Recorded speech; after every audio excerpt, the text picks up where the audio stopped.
Córdoba, año 1 después de Cristo. La ciudad despierta a un nuevo día de finales de noviembre, el séptimo antes de las calendas de diciembre. Es el día de la luna, vuestro actual lunes. Los cordobeses de la remozada y monumental colonia Patricia Córdoba disfrutan de la Pax Augusta en la orgullosa capital de la Bética, una ciudad amurallada, inmersa en un proceso de expansión urbanística y monumentalización, auspiciado por el emperador Augusto, tras el período de decadencia sufrido por Córdoba al tomar parte por el bando perdedor en las guerras civiles entre César y Pompeyo unos 50 años antes. Córdoba pasa a formar parte del Imperio Romano hacia el año 206 a.C., sirviendo de emplazamiento estratégico de las tropas romanas como campamento de invierno junto al poblado turdetano originario localizado en la Colina de los Quemados, en el actual Parque Cruz Conde. Pero su fundación como ciudad por Marco Claudio Marcelo no se produciría hasta mediados del siglo II a.C., convirtiéndose muy pronto en capital de la Hispania Ulterior, hasta que con la nueva división administrativa, Octavio Augusto le concedió el rango de capital de la Bética, una de las provincias más prósperas e influyentes del imperio. Durante ese tiempo, la curia de la ciudad se convirtió en la más floreciente de Andalucía.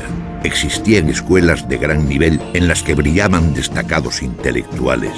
De Córdoba partían los correos oficiales y la ciudad albergaba los archivos administrativos con los censos provinciales.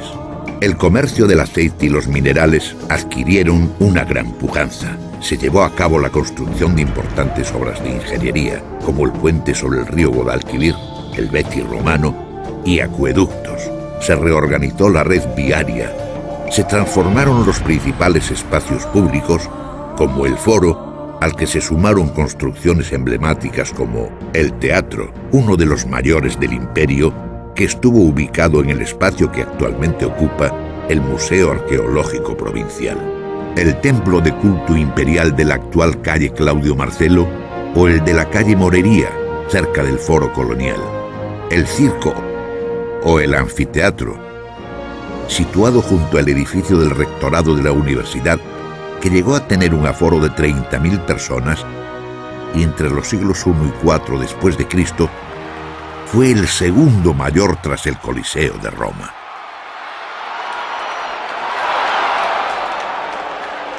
Respecto a su urbanismo, la ciudad se expande hacia el río, creándose zonas residenciales fuera del recinto amurallado.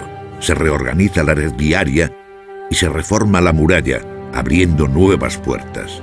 La red de saneamiento e hidráulica es una de las más avanzadas de su época e incluso restos de acueductos como el construido entre los siglos II y III, cuyos restos son visibles ahora en la estación de autobuses, mantienen en la actualidad, casi 20 siglos después, su funcionalidad, proporcionando agua a los estanques de la calle Cairuán y a las albercas del Alcázar de los Reyes Cristianos.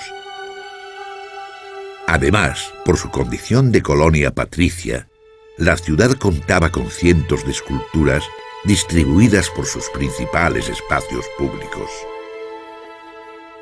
En los inicios del siglo IV, se construye el que pudo ser conjunto palatino del emperador Maximiano Hercúleo, con una extensión de casi 10.000 metros cuadrados, ya en una época del Bajo Imperio en la que la ciudad pierde peso político y económico y Córdoba deja de ser creadora y protagonista de la historia peninsular, aunque solo por un tiempo.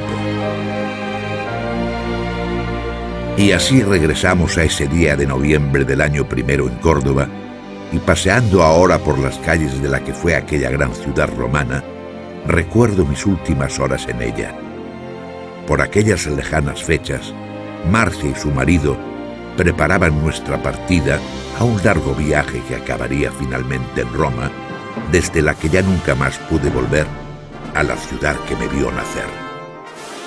Con el paso de los siglos, librado ya de las ataduras de mi vida política, vuelvo a mi Córdoba natal para inspirar a los viajeros modernos la grandeza y la belleza de aquella ciudad que empezaba ya a forjarse en tiempos de Roma un lugar destacado en la historia de la humanidad.